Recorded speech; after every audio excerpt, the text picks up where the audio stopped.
दुर्गापुर शहर के कोकोविन थाना अंतर्गत संजीव सरणी रोड में शुक्रवार की सुबह स्कूली बस की चपेट में आने से स्कूटी से पुत्र को स्कूल छोड़ने जा रहे अभिभावक बुरी तरह से घायल हो गए। स्थानीय लोगों द्वारा इलाज के लिए उन्हें अस्पताल भेजा गया, जहां चिकित्सकों ने उसे मृत घोषित कर दिया। मृतक की पहचान राजेश साहना के तौर पर की गई है। सूचना पाकर पुलिस घटनास्थल पर पहुंच गई एवं चालक को हिरासत में लेते हुए स्कूली बस को जब्त कर थाने ले गई। घटना के बाद स्थानीय लोग आक्रोशित हो गए। प्रशासन द्वारा लोगों को समझाकर मामला शांत कराया गया। उल्लेखनीय है कि थाना क्षेत्र के संजीव सरणी रोड के दोनों किनारे पर लाइसेंसी शराब की दुकानें हैं, जहां शाम ढलते ही सड़क पर वाहनों का जमावड़ा लग जाता है, जिससे आए दिन दुर्घटनाओं की आशंका बनी रहती है। शुक्रवार की सुबह राजेश साहना अपने पुत्र को स्कूटी पर बैठाकर संजीव सरणी सड़क से स्कूल छोड़ने जा रहे थे। उसी दौरान पीछे से अंग्रेजी माध्यम की एक स्कूली बस तेज गति से गुजरने के क्रम में स्कूटी के साथ टक्कर हो गई, जिससे राजेश साहना बच्चे के साथ स्कूटी लेकर सड़क पर गिर पड़े एवं बुरी तरह घायल हो गए। स्थानीय लोगों द्वारा उन्हें इलाज के लिए अस्पताल भेजा गया, जहां चिकित्सकों ने उन्हें मृत घोषित कर दिया एवं बच्चे के इलाज हेतु अस्पताल में भर्ती किया गया। खबर मिलते ही पुलिस घटनास्थल पर पहुंची एवं स्कूली बस के चालक को हिरासत में लेते हुए बस को भी जब्त कर लिया। घटना के बाद स्थानीय लोगों की भीड़ जमा हो गई। लोगों ने आक्रोशित होकर आरोप लगाया है कि इलाके में शराब की दुकान होने के कारण अक्सर ही दुर्घटनाएं होती रहती है और प्रशासन को इस मामले में कड़ी कार्रवाई करने की जरूरत है। दुर्गापुर से निमायदास की रिपोर्ट, पीवीटीवी। राज्य अग्नि निवारण विभाग ने कोलकाता में ड्रोन के माध्यम से अग्नि निवारण प्रणाली का प्रारंभिक चरण शुरू किया है। जिले में भी जल्दी इसकी शुरुआत होगी। राज्य सरकार ने राज्य में अग्नि निवारण विभाग के बेहतर बुनियादी ढांचे के लिए 300 करोड़ रुपए आवंटित किए हैं। राज्य के फायर डीजी रणबीर कुमार को भी उम्मीद है कि बहुमंजिला आग लगने की स्थिति में युद्धकालीन स्थितियों से निपटने में ड्रोन महत्वपूर्ण भूमिका निभाएगी। दुर्गापुर में आसनसोल दुर्गापुर विकास बोर्ड के कार्यालय की तीसरी मंजिल पर कई करोड़ रुपए की संपत्ति जल गई। इस सप्ताह सोमवार आधी रात को करीब 20,000 दस्तावेज जल गए। इसके बाद राज्य फायर डीजी रणबीर कुमार दुर्गापुर के फायर सिस्टम का निरीक्षण करने पहुंचे। अग्निशमन अधिकारियों के साथ चर्चा में बांकुड़ा, पुरुलिया, बीरभूम और 2 वर्धमान बहुमंजिला निर्माण कंपनियों ने ये भी जाना है कि बुनियादी ढांचा ठीक है या नहीं। उन्होंने ये भी कहा कि अनुमति मिलने के बाद हाइड्रोलिक सीढ़ी का स्टेशन बनाया जाएगा।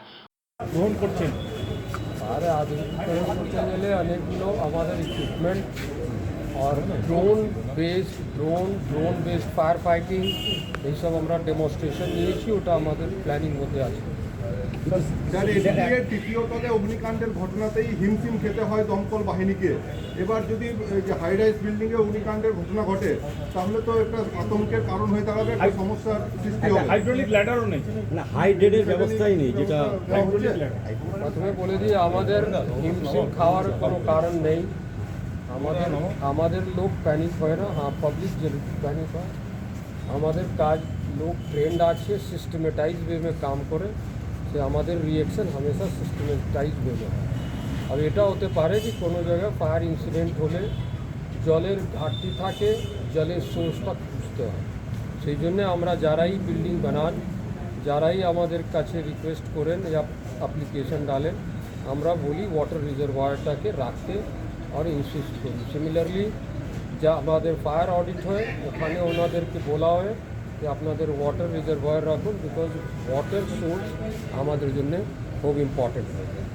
হাই রাইজ বিল্ডিং में স্ট্রাকচারাল সেফটি করা হয়, যেটা স্ট্রাকচারাল সেফটি ফায়ার নর্মস না মেনে করে ওখানে অসুবিধা হয়, लेकिन যেটা ফায়ার নর্মস মেনে বিল্ডিং তৈরি করে ওখানে लेकिन অসুবিধা হয় না, बिकॉज स्ट्रक्चरल सेफ्टी में स्टेयर, कॉरिडोर, एग्जिट এই সব জিনিসগুলোর ধ্যান রেখে রিকমেন্ডেশন আর সার্টিফিকেট দেয়। এডিডি এর ক্ষেত্রে তো ওয়াটার সোর্সই ছিল না, এডিডি এর ক্ষেত্রে ছিল না। এটা তো আমরা তদন্ত করে দেখেছি, সেই জন্য তো আমাদের অনেক জায়গা থেকে টেন্ডার, ফায়ার টেন্ডার ডাকা হয়েছে। ওখানে 7খানা 9খানা ফায়ার টেন্ডার, क्योंकि वाटर सोर्स घाटती ছিল সেই জন্য অসুবিধা হচ্ছে। হাই রাইজ বিল্ডিং এ পৌঁছানোর জন্য বা এখানে পৌঁছানোর এই যে উঁচুতে ল্যাডার একটা সমস্যা আছে দুর্গাপুরে। 2008 সালে একটা হাইড্রোলিক ল্যাডার হয়েছিল, তো সেই ল্যাডার এখানে রাখার জায়গা নেই বলে ফেরত মানে নেওয়া যায়নি আর দুর্গাপুর। তাহলে হাইড্রোলিক ল্যাডার যে আছে না সেটা রাখতে পারি, আমরা রাখার জায়গাটা ক্রিয়েট করতে পারি, বাট আপনারা হাইড্রোলিক ল্যাডার পেলেই যে ফায়ার ফাইটিং হয়ে যাবে এটা লেকিন ভুল ধারণা আছে। হাইড্রোলিক ল্যাডারের একটা লিমিটেশন আছে, 35 মিটার যেতে পারে, 40 যেতে পারে, 55 যেতে পারে। বাট আমাদের যেটা আমি বললাম আগে, স্ট্রাকচারাল ডিজাইন এরকম করতে পারি তো আমরা 90 অবধি সেফলি যেতে পারি আর ফায়ার ফাইটিং করতে পারি। আচ্ছা, হাইড্রোলিক ল্যাডার দিলেই সব সমস্যার সমাধান হয়ে যাবে তা নেই। তাও আছে যে আমরা ওটাও প্রসেস মধ্যে আছি, আমাদের পেলেই আমরা এখানে একটা স্টেশন করবো ইন ফিউচার। ড্রোনের ব্যাপারটা বলছি না স্যার, দুর্গাপুর এই ইন্ডাস্ট্রিয়াল বেল্টে ধরুন হাই রাইজ এখন শহর ভাটি। दुर्गापुर से निमाई दास की रिपोर्ट, PVTV न्यूज़।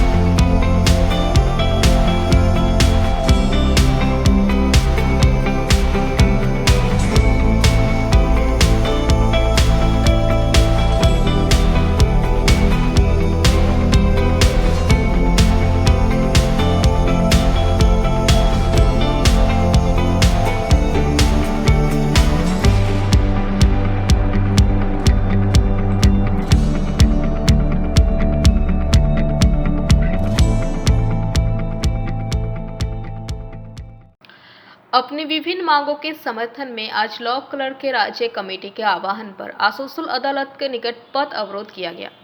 इस मौके पर तकरीबन 7 के आसपास लॉ क्लर्क उपस्थित थे। इनका कहना है कि उनके साथ सौतेला आचरण किया जा रहा है, उनकी बातों को नज़रअंदाज किया जा रहा है। लंबे समय से वो अपनी मांगों के समर्थन में आंदोलन करते आए हैं, लेकिन जब उनकी बातें नहीं मानी गई तो आज उन्होंने रोड जाम किया। उनका ये आंदोलन दोपहर 12 बजे से तकरीबन आधे घंटे तक चला। খুব রাস্তা ব্লক। আমাদের মূলত কিছু দাবি যেটা রাজ্যগতভাবে আমরা সরকারকে জানিয়ে আসছি, কিন্তু আজ পর্যন্ত একটি দাবি ওনারা পূরণ করেন নাই বা আমাদের দিকে কোনো রকমের সরকারের পক্ষে নজর পড়ছে না। সে কারণে আমাদের শান্তিপুরে অনুষ্ঠিত রাজ্য সভায় সিদ্ধান্ত হয় যে এই সব দাবি আদায়ের জন্য আগামী 22 মানে আজকের দিনে 22/9/2023 তারিখে আমরা 12টা থেকে 12:30 পর্যন্ত পথ অবরোধ করব, যাতে সরকারের টনক নড়ে। সেই হিসাবে গোটা পশ্চিমবঙ্গে যত আদালত আছে প্রত্যেকটি আদালতে আজকে সফলভাবে পথ অবরোধ, এই 30 মিনিটের পথ অবরোধ সফল হয়েছে এবং খুব সুন্দরভাবে, সুষ্ঠুভাবে, শান্তিপূর্ণভাবে পথ অবরোধ আমরা শেষ করেছি। আমাদের দাবিগুলোর মধ্যে যেগুলো ছিল যে ত্রুটিপূর্ণ ওয়েস্ট বেঙ্গল ল ক্লার্কস অ্যাক্ট, সেটা সংশোধন করতে হবে। ছিল ল ক্লার্কস অ্যাক্টে রাইট টু অ্যাক্ট, যে আমাদের কাজের অধিকার দেওয়া আছে যাতে সর্বত্র কার্যকরী করা হয়, সেই জন্য আমাদের দাবির মধ্যে একটা। তৃতীয় দাবি ছিল ল ক্লার্ক স্টেট কাউন্সিল, যেটা আমাদের আছে সেটা শিয়ালদাতে 8ম তলায় রয়েছে। আমাদের ওখানে খুব আমরা প্রবলেমের মধ্যে আছি, অসুবিধার মধ্যে আছি। সেটাকে স্থানীয় অনলাইন প্রথা চালু আছে, কিছু ত্রুটিপূর্ণ অনলাইন প্রথা চালু আছে, সেইটাকে আমরা সংশোধন করার জন্য বলছি। এটাও একটা আমাদের মধ্যে দাবি আছে।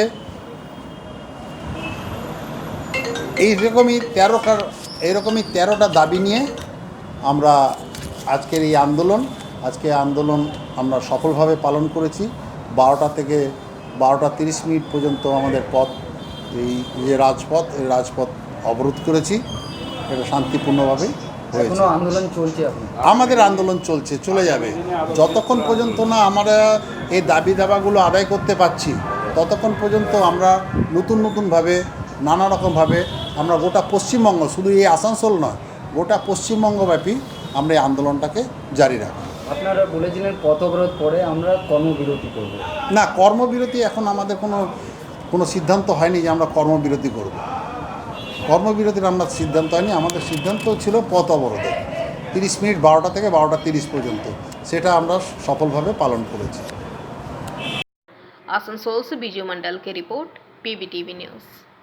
लॉ क्लर्कों को वंचित किए जाने, उनसे भेदभाव करने, उनकी अवहेलना किए जाने के विरोध में पश्चिम बंगाल लॉ क्लर्क एसोसिएशन की तरफ से बांकुड़ा शहर के सतीघाट मोड़ पर आधे घंटे तक सड़क जाम किया गया, जो कि सुबह 12 बजे से 12:30 बजे तक चला।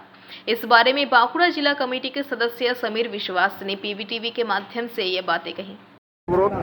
পশ্চিমবঙ্গ ল ক্লাব রাজ্য কমিটির নেতৃত্বে সারা পশ্চিমবাংলায় এই পথ অবরোধ হচ্ছে 12টা থেকে 12:30 পর্যন্ত। আমাদের দাবি ত্রুটিপূর্ণ ল ক্লাব অ্যাক্ট অতি শীঘ্র সংশোধন করতে হবে। সরকারের কাছে দাবি আরও আছে, ল ক্লাব অ্যাক্টে থাকা রাইট টু অ্যাক্ট কাজের অধিকার অবিলম্বে দিতে হবে এবং যারা আমাদেরই সাথী ভাই রেজিস্ট্রি অফিসে আছে তাদেরকে দলিলের মুসাফির স্বাক্ষর করতে দিতে হবে এবং সকল আদালতে এবং ভূমি সংস্কার এমবি দপ্তরে যে সকল রেজিস্টার্ড ল ক্লাব কাজ করছে তারা যেন ন্যায্যভাবে সসম্মানের সহিত কাজ করতে পারে, রেজিস্ট্রি অফিস আরটি অফিসে যেতে পারে, যাতে তাদের সাথে কোনো দুর্ব্যবহার না হয় এবং ল ক্লাব অ্যাক্ট অতি সত্বর চালু করে যে যা নিয়ম আছে সেই নিয়ম ভিত্তিতে আমরা যেন সম্মানের সহিত আমাদের কর্মী সাথী ভাইরা কাজ করতে পারে, সেই সম্মানটুকু যাতে পায়, এই জন্য আজকে এই পথ অবরোধ। বাঁকুড়া ইউনিটে আপনারা কতজন আছেন? বাঁকুড়া ইউনিটে 200-র মতো আমরা আছি সদস্য। বাঁকুড়া ইউনিট শুধু বাঁকুড়া ইউনিট নয়, ব্লক আছে, বিভিন্ন ব্লক, এমবি দপ্তর, রেজিস্ট্রি সব নিয়েই বাঁকুড়া ইউনিট। বাঁকুড়া ইউনিটের মোটামুটি 200-র উপরে আছে আমাদের সদস্য। আপনার নাম পরিচয়? আমার নাম মনোজ সরকার, ইউনিট সভাপতি, রাজ্য সদস্য। বলছি মূলত আজকে আপনাদের এই আন্দোলন রাস্তা অবরোধ কিসের দাবি নিয়ে আপনাদের এই অবরোধ? আজকে আমাদের রাস্তা অবরোধের দাবি হচ্ছে, আমি Bankura law clerk association Bankura unit থেকে ইউনিট সেক্রেটারি বলছি, যে কারণ কি আমাদের দীর্ঘদিন তৎকালীন আইনমন্ত্রী যে ল ক্লার্ক অ্যাক্ট পাস করেছিল, কিন্তু আমাদের যে আইনের যে ল ক্লার্ক অ্যাক্টে কিছু ত্রুটি আছে সেটা সংশোধন করে যাতে আমাদের মাননীয় মুখ্যমন্ত্রী বা রাজ্য সরকারকে এবং আইনমন্ত্রীকে আমরা অনুরোধ করব যাতে আমাদের এই ল ক্লার্ক অ্যাক্ট সংশোধন করে আমাদের ল ক্লার্ক অ্যাক্ট চালু করা হয়। আর আমাদের সমস্ত মুহুরি সারা পশ্চিমবাংলায় লক্ষ লক্ষ মুহুরি আমরা সদস্য হচ্ছি সাথী ভাই, কারণ আমাদের কাজ করলে পয়সা পাই, না করলে আমরা পয়সা পাইনি। কে অসুস্থতা হলে তার চিকিৎসার উপর আমার পরিষেবা নাই, এবং কোনো লোক যদি রিটায়ারমেন্ট করে বাড়িতে থাকে তার সংসার চালাবার মতো ক্ষমতা থাকে নাই। তার জন্য সমস্ত কিছু আমরা বলবো যে আমাদের ইন্স্যুরেন্স, বিমা, আমাদের এই ভাতা, আমাদের সমস্ত কিছু আমাদের মুখ্যমন্ত্রী যেন আমি অনুরোধ করব আমাদের এই দাবিগুলো যেন উনি মানে অতি সত্বর উনি অতিভাবে দৃষ্টি আকর্ষণ করেন, এই বলে আমি বক্তব্য করছি। বাকি কথা আমাদের জেলা বা রাজ্য নেতৃত্ব আছে। আমার নাম সমীর বিশ্বাস, আমি বাঁকুড়া ল ক্লার্ক অ্যাসোসিয়েশনের सेक्रेटरी। बांकुड़ा से अनूप रॉय की रिपोर्ट, PBTV न्यूज। पांडवेश्वर विधानसभा अंतर्गत हरिपुर बाजार स्थित वर्णवाल टेलीकॉम में एप्पल आईफोन i15 सीरीज का मोबाइल लॉन्च हुआ। ये मोबाइल संपूर्ण भारत में एक साथ लॉन्च हुआ है। इस अवसर पर अरविंद वर्णवाल ने PBTV के माध्यम से ये बातें कही। आईफोन 15 सीरीज का लॉन्चिंग था। पहले ये अर्बन शहर में ही लॉन्चिंग होता था और हम लोग को कुछ दिन के बाद मिलता था, लेकिन इस बार क्या हुआ कि पूरे भारत में ही लॉन्च हुआ और हरिपुर में ही साथ साथ हम लोग को मिला। ये पहले हम लोग कुछ भी सुविधा नहीं दे पा रहे थे, जैसे डेमो अवेलेबल नहीं रहता था, ठीक ना। उसके बाद सर्विस का सपोर्ट हम लोग नहीं दे सकते थे, उसमें क्या फंक्शन है वो बताने के लिए कोई आईफोन का एक्सपर्ट अवेलेबल नहीं रहता था, लेकिन अभी सारा चीज़ उपलब्ध। आप मेरा नाम अरविंद कुमार वर्णवाल टेलीकॉम कार्यक्रम का आज आईफोन 15 सीरीज का लॉन्चिंग है, जो ऑल ओवर इंडिया में एक साथ लॉन्च हुआ। तो हम लोग के साथ ये पहली बार ऐसा हुआ है, जो पहले अर्बन सीरीज में लॉन्च होने से अर्बन सीरीज में ही मिलता था। इस बार पहली बार हुआ कि जो हम लोग का हरिपुर बाज़ार में भी हम लोग सारा चीज़ कस्टमर को सारा सुविधा और आईफोन 15 का सारा सीरीज हम लोग अवेलेबल करवा पाए और सारा डेमो वगैरह अवेलेबल। पहले डेमो अवेलेबल नहीं रहता था, उसके बाद हम लोग के पास कोई आईफोन का कोई एक्सपर्ट नहीं था। अभी कंपनी से आईफोन के लिए एक्सपर्ट एक हैं। उसके बाद सर्विस रिलेटेड भी कुछ प्रॉब्लम होने से कस्टमर को कोलकाता जाना पड़ता था, जो कि अब हम लोग को वर्णवाल टेलीकॉम से यहीं से हम लोग सब कुछ कर रहे हैं। हाँ, आपका नाम? मेरा नाम अरविंद कुमार वर्णवाल। ये मोबाइल विभिन्न प्रकार के ऑफर के साथ फाइनेंस में भी उपलब्ध है। इस दौरान उपस्थित रहे रोहित बर्नवाल, मेघनाथ आचार्य, ब्रिजेश अग्रवाल, सृष्टि सूत्रधर मुख्य आदि रूप से उपस्थित थे। पांडवेसर से मंथन पासवान की रिपोर्ट, PVTV न्यूज़।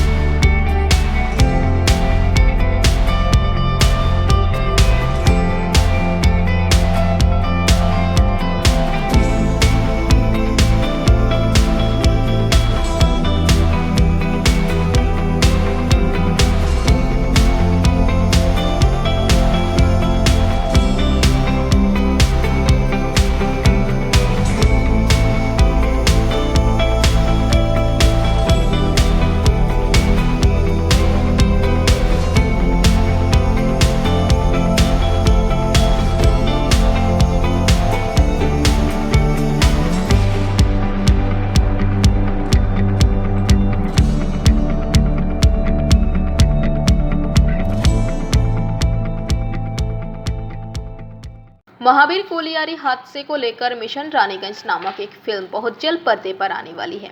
कल इस फिल्म के कलाकारों को रानीगंज चेंबर ऑफ कॉमर्स की तरफ से सम्मानित किया गया। इस मौके पर रानीगंज चेंबर ऑफ कॉमर्स के तमाम पदाधिकारीगण उपस्थित थे। ज्ञात हो कि 13 नवंबर 1989 को हुई उस घटना पर आधारित अक्षय कुमार और परिणीति चोपड़ा की film mission Raniganj silver screen पर आने वाली है। इस घटना में 65 मजदूरों को बचाया गया था। हालांकि पहले इस फिल्म का नाम कैप्सूल गिल रखा गया था, लेकिन अब इसका नाम मिशन रानीगंज रखा गया है। उस हादसे में जिस एम्बुलेंस का इस्तेमाल किया गया था वो भी रानीगंज के बसरा के ECL अस्पताल में रखी हुई। उस हादसे में जिस एम्बुलेंस का इस्तेमाल किया गया था वो भी रानीगंज के बसरा के ECL अस्पताल में रखी हुई है। पंजाब के एक इंजीनियर जसवंत गिल ने उस 65 श्रमिकों को अंधेरे से बचाया। ये फिल्म 6 अक्टूबर को सिल्वर स्क्रीन पर देखने को मिलेगी। मुंबई से आए फिल्म के लेखक विपुल के रावल और फिल्म के सभी स्थानीय अभिनेता और अभिनेत्रियों को रानीगंज चेंबर ऑफ कॉमर्स में स्वागत किया गया। इस संबंध में विपुल के रावल ने PVTV के माध्यम से ये बातें कही। इन्हीं की कल्पना थी कि इन्होंने ये कहा कि अगर हमारे एरिया में कुछ हो रहा है और एक ऐसी मूवी जिसका नाम ही मिशन रानीगंज है और जो हमें राष्ट्रीय स्तर पर ही नहीं अंतर्राष्ट्रीय स्तर पर एक परिचिति दिलाता है, तो यह हमारा कर्तव्य बनता है, यह हमारा फर्ज बनता है कि इस मूवी से जुड़े लोगों को हम अपने यहाँ आमंत्रित करें, उनका स्वागत करें और उस स्वागत के पीछे हमारा स्वार्थ ये है कि हमारे लोगों को ये पता चले कि उस समय क्या हुआ था। विपरीत परिस्थितियों में भी गिल साहब ने क्या अदम्य साहस दिखाया था। एक ऐसा इंसान, जबकि लोग बाहर आने के लिए तरस रहे हैं, उस समय उन्होंने अंदर जाने का जज्बा दिखाया था।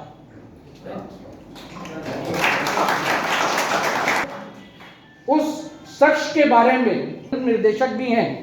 रावल साहब की सबसे हालिया फिल्म, सबसे फर्स्ट मूवी थी अक्षय कुमार द्वारा अभिनीत रुस्तम थी और उसके बाद सबसे बड़ी हिट मूवी रुस्तम थी, जिसके लिए अक्षय कुमार ने सर्वश्रेष्ठ अभिनेता का राष्ट्रीय पुरस्कार भी जीता था।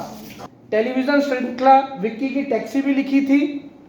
उन्होंने एक फिल्म ऑडी एल्टरम पार्टेन भी लिखी थी, जो कि और श्री कृष्ण आयोग के कार्यान्वयन में देरी होने के बारे में उनके द्वारा लिखी गई एक डॉक्यूमेंट्री थी। और देखिए, विशेष तो हमारे खेतान की बहुत ही विस्तृत रूप से वर्णन की है, लेकिन घटना कुलियरी में घटना आम बात है। हम प्रकृति के विरुद्ध काम करते हैं, विषम परिस्थिति में काम करते हैं और देश को उजाला लाते हैं। इसी दरम्यान हमारे घटना घटती है, लेकिन इस घटना को जिस दिलेरी के साथ हमारे गिल साहब ने किया, उसके लिए जितनी भी तारीफ की जाए वो कम है। और हमें इस बात का भी दुख है कि गिल साहब के साथ हमको भी करीब 2 साल आते थे तो हम मिलते थे उनसे, और रावल जी के साथ तो हम 10 बार भी मिले हुए कम से कम। और ये बहुत ही अच्छे इंसान भी हैं और बहुत ही अच्छा सोच रखते हैं। लेकिन गिल साहब रहते तो आज हम लोग को अद्भुत खुशी होता। और ये जो अभी खेतान जी बोले कि जो चीज़ 34 साल पहले की है उसको याद ताज़ा करके गहराई से सोचे तो ये पूरा कोल इंडियन के लिए, हम लोगों के लिए, शहर के लिए एक बहुत बड़ा रिस्पेक्ट है और एक अच्छी चीज को उन्होंने दिखाने का काम किया है। इससे हम लोग का भी आत्मबल बढ़ा है कि हम लोग भी अच्छा काम कर देंगे तो कोई न कोई जरूर भले समय प्रोजेक्ट किए हैं, उसके लिए बधाई के पात्र हैं। और साथ ही साथ के बारे में पढ़े, उसमें सिर्फ हम 2 चीज ऐड करते हैं। इन्होंने टोनी फिल्म यही लिखे हैं, एक वही लिखे हैं, तो ये बहुत ही अच्छे कथाकार हैं और इनको हम लोग चाहेंगे कि भगवान से प्रार्थना करेंगे ये और आगे बढ़े। और मैं 16-17 साल उम्र थी हमारी, 71 का बर्थ है मेरा। तो हम रमेश खंडेलवाल, राकेश मिश्रा सब वहाँ चले गए, सारा दिन वहाँ पर देख रहे थे वो माइनिंग हो रहा है, उसमें वो धागे से वो खाना पहुँचा रहा है, पानी की बोतल पहुँचा रहे हैं। शाम तक थे, फिर सेकेंड डे फिर आ गए, फिर सुबह 5 बजे चले गए कि आज सुबह निकालेगा सबको।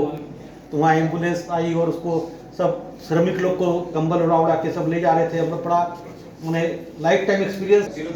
तीनों साहब खुद थे, तो उनको कोई परेशानी खबर लगी तो मेरे पास हमसे उन्हें बात हुई, हमने उनको ससम्मान बुलाया। 1 घंटा करीब थे और हम लोग चेंबर आपके साथ है, आज आप आए, आपका बहुत बहुत स्वागत हो गया। क्यों उसको मैं आपको बताता हूँ। फिल्म मार्च में हमने शुरू की, मार्च 2017 में हमने गिल साहब से पहली बार मिले। हम फिर अप्रैल में पहली बार रानीगंज आए, अप्रैल 2017 में। फिल्म नवंबर 2017 में बनने वाली थी, जैसे किसी ने बताया अजय देवगन साहब उसमें होते। कोई कारण सर फिल्म अटक गई और उसके बाद हमारे को 6 साल मिले, तो हमने छोड़ा नहीं, हमने हताश नहीं हुआ। हमें बहुत कॉन्फिडेंट था, पूरी फिल्म इंडस्ट्री की इफेक्ट है, बहुतों को डाउट था कि यार कैसे बनेगी यार फिल्म, क्या एक तो इतना बजट ज्यादा, कैसे ये रेस्क्यू ड्रामा क्या लोग देखे हैं। पर गिल साहब, अच्छा वो जो भी बहादुरी होती है, जो भी फौज उनमें एक स्लाइट एरोगेंस होता है बॉडी लैंग्वेज में, उनकी बातचीत करने में उनकी प्राइड, गिल साहब में वो नहीं था। It was a very humbling experience. हमने उनकी बराबरी में ऐसे कोई कारनामे नहीं किए, लेकिन हमारे जो बॉडी लैंग्वेज जो अकड़ थी उनके सामने हम नतमस्तक हो गए। हम तब उस दिन से मेरा एटीट्यूड थोड़ा बदला। मैंने देखा कि जिस आदमी ने ऐसा इतना बड़ा काम किया है और वो इतने हम्बल है, तो हम क्या है उनके सामने। मैं डिप्टी मैनेजर फाइनेंस हूँ, ये उतना कुछ बाकी नहीं है। बोलना चाहते हैं कि एक बहुत बड़ा एक्सपीरियंस मैंने गैदर किया है, क्योंकि इतना बड़ा मूवी हमारे कोल इंडस्ट्री में आके शूट हो रहा है, ये एक बहुत बड़ी बात है। कोल इंडस्ट्री बहुत बोरिंग इंडस्ट्री सभी जानते हैं, यहाँ पे काम करना, खदान से रिलेटेड काम करना, तो एक्चुअली लोगों को उतना तो पता रहता नहीं है कि खदान में कैसे काम करते हैं लोग, कितना जोखिम उठाते हैं, कितना ज़्यादा मुश्किल लेके यहाँ पे काम करते हैं। तो ये जो मूवी बनी अपना कोल इंडस्ट्री को लेके, इससे वाइड स्प्रेड लोगों को नॉलेज बहुत ज़्यादा मिलेगा कि कोल इंडस्ट्री चलता कैसे है। आज এই অনুষ্ঠানে আমরা উপস্থিত হয়েছি অভিনেতা হিসেবে। এটা পুরোটাই ক্রেডিট গোজ টু আমাদের জেনারেল ম্যানেজার অফ কুনস্তর এরিয়া এবং বুলেট দা। এনারা না থাকলে আমরা কিন্তু এখানে অভিনয় করার সুযোগটা পেতাম না। এটা তো আমরা জোর গলায় বলতে পারি যে বলিউডে অভিনয় করার সুযোগ আমাদের এই মফস্বল এলাকা থেকে পাওয়া যায় না। আমার শিয়ারসোলে বাড়ি, আমি কোনো বীজপুর নিমচা থেকে শুরু করে বিভিন্ন 11 থেকে শুরু করে বিভিন্ন অঞ্চলের মানুষ, যেটা রানীগঞ্জের মধ্যে যে কোলেরিটা নাম সেটা হচ্ছে মহাবীর কোলেরি। তারা বাংলার সংলগ্ন এলাকা হচ্ছে মহাবীর কোলেরি। সে এলাকায় সেদিন যে কী ঘটনাটা ঘটেছিল, আমরা আতঙ্কিত, অনেকে আছেন আতঙ্কিত ভুগে আছে। বুলেটদা বলার সময় বলেছে যে আমাদের বালিচরণ দুষাদ। रानीगंज से सम्राट दास की रिपोर्ट, PVTV न्यूज। स्वर्गीय पिता द्वारा मुकदमा दायर करने के 45 साल बाद दुर्गापुर अदालत के फैसले के अनुसार बेटे को शुक्रवार की दोपहर लगभग 2:10 पर दुर्गापुर के शरदपल्ली में 4 कट्ठा जमीन मिली। उनका पूरा परिवार खुश है। सन 1977 में गौराचंद नाइक ने आसनसोल अदालत में दुर्गापुर शरदपल्ली भूमि के हस्तांतरण के लिए मामला दायर किया था, क्योंकि इस भूमि के स्वामित्व पर विवाद के कारण यह भूमि कल्याणी नंदी को बेच दी गई थी। स्वर्गीय गौराचंद नायका के बेटे अजितेश नायका ने कहा कि पिता गौराचंद नायका के निधन के बाद भी हम दुर्गापुर कोर्ट में केस लेकर आए हैं और केस जारी रखा। इस थाने न्यू टाउनशिप थाने के पुलिस के हस्तक्षेप से खोई हुई जमीन वापस मिल गई। वकील प्रदीप साधु ने कहा कि हमने हार नहीं मानी, केस जीतने की उम्मीद में आवश्यक दस्तावेजों के साथ केस पर काम किया गया। अभी जमीन की कीमत निर्धारित नहीं की गई है, लेकिन कुछ ही दिनों में जमीन की कीमत निर्धारित कर काम पूरा का किया जा सकता है। হচ্ছে এই জায়গাটা 50% আমার বাবা গোরাচাঁদ নায়ক মালিক এবং 50% শ্যামা দাস নায়ক মালিক। এই 50%টা একটা বন্টনামা ডিড হয়। পূর্ব পোর্শনটা গোরাচাঁদ নায়কের 2 বিঘে এবং বাকি 2 বিঘে নিয়ার অ্যাবাউট কম বেশি 2 বিঘে করে এবং পশ্চিম পোর্শনটা পায় শ্যামা দাস নায়ক। তো উনি ওনার 2 বিঘে বিক্রি করার পর আমার জায়গা ইললিগালি কল্যাণী নন্দীকে বিক্রি করলেন এই জায়গাটা। তার এগেনস্টে আমরা কিন্তু মামলা করি কোর্টে যাই। আর এই জায়গাটা মামলা করার সময় যে মাপযোগ করে সার্ভে হয়, সেই সার্ভেটা করেছিলেন বর্তমানে দিলীপ চ্যাটার্জি মহাশয় এবং এটার এগেনস্টে ওনারা হাইকোর্টে চ্যালেঞ্জ করেন। হাইকোর্টে আমার উকিল ছিলেন, অ্যাডভোকেট ছিলেন বিকাশ রঞ্জন ভট্টাচার্য, প্রবাল মুখার্জি মহাশয়। ওনারা এই মামলাটা লড়ে আইডেন্টিফিকেশন করেছেন যে না, এই ল্যান্ডটাই হচ্ছে গোরাচাঁদ নায়ক এবং সেই রিপোর্টটা কনফার্ম হয় এবং নিম্ন আদালত আজকে আমাকে এটা দখল নেওয়ার জন্য পারমিশন দেয়। কত বছর পর, 45 বছর পর আজ আমি পাচ্ছি। কতটা মানে বলে বোঝাতে পারবো না যে খুশিটা, আপনাদের বলে আমি বোঝাতে পারছি। এতদিন লাগলো কেন? লাগলো এই কারণে, ধরুন সার্ভে হয়েছে আসানসোল থেকে দুর্গাপুর কোর্ট, মাঝে মাঝে হাইকোর্ট, এই জন্য দেরি হয়েছে। জমির পরিমাণটা কত? ডিলে হয়েছে, কিন্তু আদালতের প্রতি আমার পূর্ণ ভরসা আছে এবং সেই জায়গায় দাঁড়িয়ে আমি সত্যিই খুব খুশি যে 45 বছর পর আমার পৈতৃক সম্পত্তি আমি ফিরে পাইছি এবং এই জায়গাতে আমার অ্যাডভোকেট প্রদীপ সাধু, ওনার কাছে আমি কৃতজ্ঞ এবং কার্তিক নায়ক। এই মামলা ৭৭ সাল থেকে মামলা চলছে এদিকে থেকে এবং সেটা আসানসোল কোর্টে এই মামলার গোড়াপত্তন হয়েছে, তখন দুর্গাপুর কোর্ট এস্টাবলিশমেন্ট হয়নি। Subsequently, then it transferred into Durgapur Court in the year 1987. 87 থেকে দুর্গাপুর কোর্টে এই মামলা চলে। আমাদের 26/8/99 সালে বাদী গোরাচাঁদ নায়ক এই মামলায় ডিগ্রি পান এবং সেই ডিগ্রির এগেনস্টে ওরা অ্যাপিল করেছিল অ্যাডিশনাল ডিস্ট্রিক্ট জাজ দুর্গাপুর কোর্ট।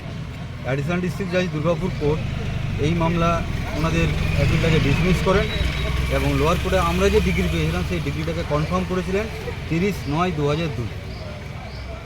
এরপর আমরা টাইটেল এক্সিকিউশন ফাইল করি। টাইটেল এক্সিকিউশন ফাইল হয় ইন দ্য ইয়ার 2014, যার নাম্বার হচ্ছে 10/2014। এই 10/2014 টাইটেল এক্সিকিউশন কেসে অর্ডার হয়েছে এই ডিগ্রি হোল্ডারকে জায়গাটা পজিশন দেওয়ার। মামলাটা ছিল রিকভারি অফ ফার্স্ট পজিশনের মামলা, যাতে বাদী এই জায়গার দখল পান সেই এবং উইথ পুলিশ ফোর্স সেই অর্ডার দুর্গাপুর আদালত, সাবজাজ কোর্ট দুর্গাপুর আদালত অর্ডারটা দিয়েছেন। সিভিল জাজ সিনিয়র ডিভিশন সেই সময় ছিলেন মিস্টার কৌস্তভ মুখার্জি, উনি জজ সাহেব ছিলেন, উনি অর্ডারটা দিয়ে গেছেন। Name of the holder in favour of Gorachand Nayak. At present Gorachand Nayak আর নেই, ওনার ছেলেরা এখন মামলা চালিয়ে আসছেন, সন্দীপ নায়ক এন্ড আদার্স। ওনার কী নাম? Ajitesh Nayak and others. সন্দীপ নায়ক। কত বছর চলেছিল মামলা ৭৭ সাল থেকে চলছে, প্রায় নিয়ার অ্যাবাউট 45। दुर्गापुर से निमाया दास की रिपोर्ट, PVTV न्यूज़। रानीगंज के वार्ड संख्या 91 गिरजापाड़ा से बांकुड़ा मिदनापुर को जाने वाले रोड पर गिरजापाड़ा के चांद मोहल्ला, मस्जिद पाड़ा और काशीपुर डांगा के स्थानीय लोगों ने सड़क जाम कर विरोध जताया। उन लोगों ने शिकायत की है कि कई वर्षों से सड़क की स्थिति जर्जर पड़ी है, जिसकी मरम्मत अभी तक नहीं की गई और सड़क कई दुर्घटनाओं का कारण बनता जा रहा है, जिसके कारण इलाकेवासी काफ़ी समय से परेशान हैं। और आज सभी लोगों ने मिलकर सड़क मरम्मत की मांग को लेकर गिरजापाड़ा मोड़ पर सड़क जाम किया। वहीं इस प्रदर्शन के विषय में बोरोदो के चेयरमैन शहजाद अंसारी ने अपने वक्तव्य रखते हुए जल समस्या के समाधान की बात कही। दूसरी ओर वार्ड संख्या 91 के पार्षद राजू सिंह ने भी अपने वक्तव्य रखते हुए लोगों की समस्या के समाधान के विषय को उच्च स्तर तक पहुंचाने की बात कही। वहीं मौके पर मौजूद हमारे संवाददाता ने पूरी खबर की विस्तृत जानकारी ली। এই মুহূর্তে সবথেকে বড় খবর যেখান থেকে আসছে সেটা হচ্ছে খনি শহর, কয়লাঞ্চলের শহর রানীগঞ্জ, যেখানে আমাদের ক্যামেরার মাধ্যমে আমি সরাসরি আপনাদেরকে দেখাবো রানীগঞ্জের গির্জাপাড়া এরিয়া 91 নম্বর ওয়ার্ড, যেটি মেদিনীপুর রোড নামে খ্যাত, যেখান থেকে মানে যেই রোড দিয়ে বহু সংখ্যক গাড়ি প্রতিদিন যাতায়াত করে। আজকে কি হয়েছে ঘটনা? রাস্তার জর্জর সড়ক, এই মসজিদ পাড়া যে পাড়ায় যেখানে রয়েছে, এখানে রাস্তার যে কন্ডিশন বহু বছর ধরে খারাপ, এমনই জানাচ্ছেন আমাদের ক্যামেরার সামনে এখানের বাসিন্দারা। এবং আপনাদেরকে আমরা সেই দৃশ্য দেখাবো। আমি আমার সহযোগীকে বলবো যে এখানে স্থানীয় প্রতিবেশীরা 91 নম্বর ওয়ার্ডের এই মসজিদপাড়া কাশীপুর ডাঙ্গা এরিয়ার প্রতিবেশীরা যারা স্থানীয় বাসিন্দা তারা এখানে পথ অবরোধ করে রেখেছে, মোটামুটি পথ অবরোধ করে রেখেছে। এবং আপনাদেরকে আরও দেখাচ্ছি রানীগঞ্জ থানার পুলিশ ইতিমধ্যে এসে পৌঁছেছে এবং রয়েছেন রানীগঞ্জ থানার ট্রাফিক ওসি যিনি চিত্তাতোষ মণ্ডল মহাশয় এবং আউটপোস্টের বিভিন্ন পুলিশ অফিসাররা এই জায়গায় এসেছে। এবং আপনাদেরকে সরাসরি এখানে দেখাবো যে এখানে পাথর দিয়ে এখানে স্থানীয়রা উত্তেজনায় সামিল রয়েছে এবং পথ অবরোধ করেছে। তাদের একটাই দাবি, বহু বছর ধরে আমরা এখানে জলযন্ত্রণা এবং রাস্তা খারাপের কারণ জল পুরো ভর্তি হয়ে যায় রোডের মধ্যে, মানুষ সঠিকভাবে যাতায়াত করতে পারে না। আরও বিশেষ দাবিগুলো তারা আমাদের সামনে আরও তুলে ধরছেন। अच्छा আপনারা জানান क्या लेके आप लोग यहाँ पथ अवरोध किए हैं, क्या खराब? ये रोड खराब है इसलिए। अच्छा, कितना दिनों से खराब है ये रोड? बहुत सालों से खराब है। अच्छा, क्या कंडीशन में है ये रोड? ये रोड एकदम बेकार कंडीशन में है। अच्छा, क्या प्रॉब्लम होता है आप लोग? बच्चा भी दौड़ रहा है तो गिर जा रहा है, माथा फट जा रहा है, बड़ा बड़ा गिट्टी निकला हुआ है रोड से। अच्छा, मैंने बहुत दिनों से बहुत ज्यादा प्रॉब्लम है, कोई टोटो वाला नीचे उतारने नहीं खोजता है। अच्छा, यहाँ के जो स्थानीय काउंसिलर या बोरो जो ऑफिस है सबको बोल दिया गया है, फिर भी में कुछ नहीं हो रहा है, कोई काम नहीं हो रहा। अच्छा, रोड खराब हम लोग चेंज किए फिर भी में कोई काम नहीं हो रहा है। रोड खराब होने का कारण यहाँ बरसात में पानी जम जाता है। हाँ, बरसात में तो ऐसे पानी जम जा रहा है, एक गदा पाइप का लीक, मैंने नल का पाइप लीक है। দেখে নিলেন আপনারা, স্থানীয়রা এখানে ক্ষোভ প্রকাশ করছে। বহুদিন ধরে বহু বছর ধরে রাস্তার মেরামতের কাজ এখানে হয়নি, স্থানীয়রা ক্ষোভ উগলে দিচ্ছে আমাদের সামনে। আরও বিশেষভাবে আপনাদেরকে আমাদের ক্যামেরার মাধ্যমে দেখাবো আর কি বিশেষ দাবি দেওয়া রয়েছে। আরও বিস্তারিত জানতে সঙ্গে থাকুন, আমি সম্রাট।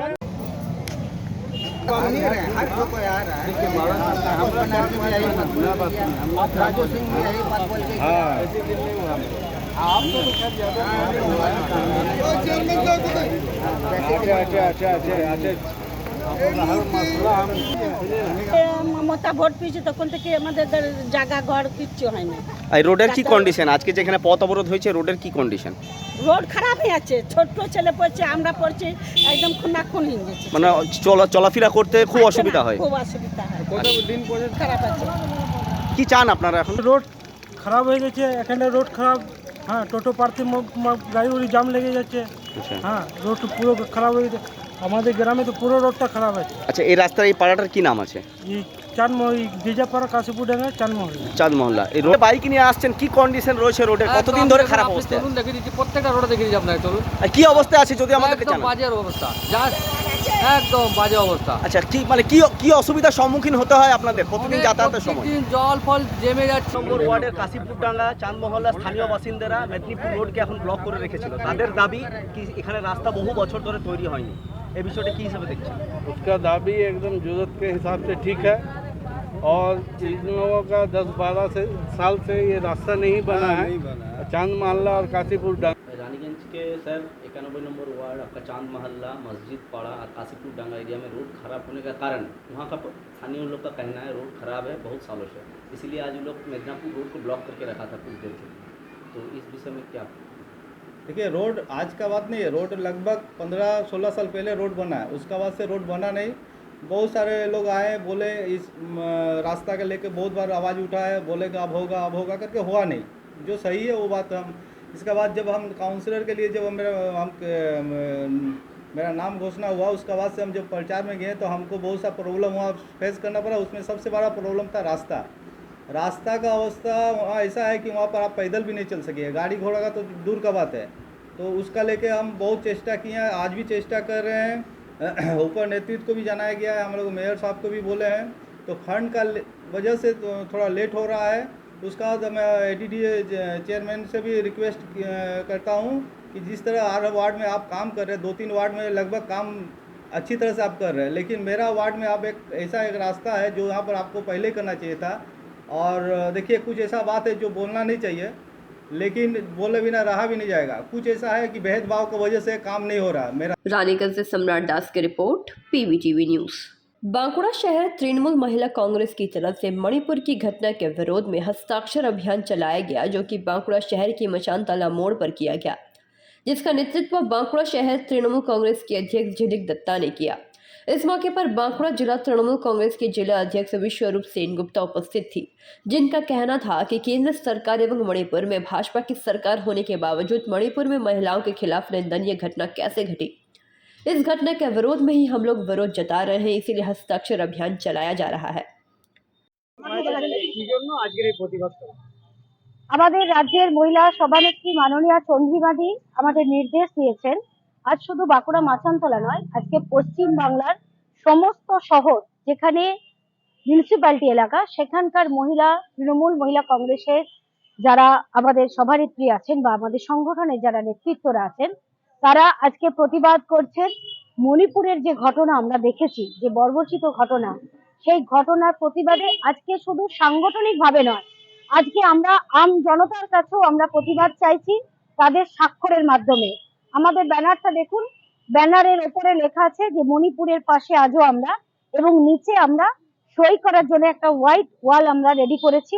তাতে সমস্ত মহিলারা যারা রাস্তায় পথ চলতি মানুষ যারা যাচ্ছেন, বিভিন্ন মানুষেরা, বিভিন্ন শ্রমজীবী মানুষেরা সবাই তারা প্রতিবাদ জানাচ্ছেন তাদের স্বাক্ষর দিয়ে, যে এইরকম একটা বিজেপির কেন্দ্রশাসিত যে ঘটনা, যে রাজ্যে মুখ্যমন্ত্রী বিজেপি, যেখানে কেন্দ্রে বিজেপির প্রধানমন্ত্রী, কি করে এরকম ঘটনা ঘটে। আমরা লজ্জিত যে ব্রিটিশও হার মেরে গেছে, মেয়েদের এরকম নোংরামি ব্রিটিশ শাসনে বলে এরকম আমরা দেখিনি কখনো। তো ভারতবর্ষের বুকে যে ঘটনা ঘটেছে তার প্রতিবাদ আমরা আগেও জানিয়েছি, আজকে আমরা স্বাক্ষরের মাধ্যমে আমরা প্রতিবাদ জানাচ্ছি। আজকে এখানে বাঁকুড়া শহরের মহিলা সভানেত্রী ঝিলিক দত্ত আছেন, তার উদ্যোগে, তাই তিনি মহিলা প্রেসিডেন্ট, তার উদ্যোগে আজকে সমস্ত শহরের মহিলারা প্রতিবাদ করছেন এই মাচানতলার প্রাণচঞ্চল কেন্দ্রে। আমার নাম বিশ্বরূপা সেনগুপ্ত, আমি বাঁকুড়া সাংগঠনিক জেলার মহিলা সভানেত্রী এবং আমার টাউনের মহিলা সভানেত্রী আছেন ঝিলিক দত্ত। बांकुड़ा से अनुप्राय का रिपोर्ट, PVTV न्यूज।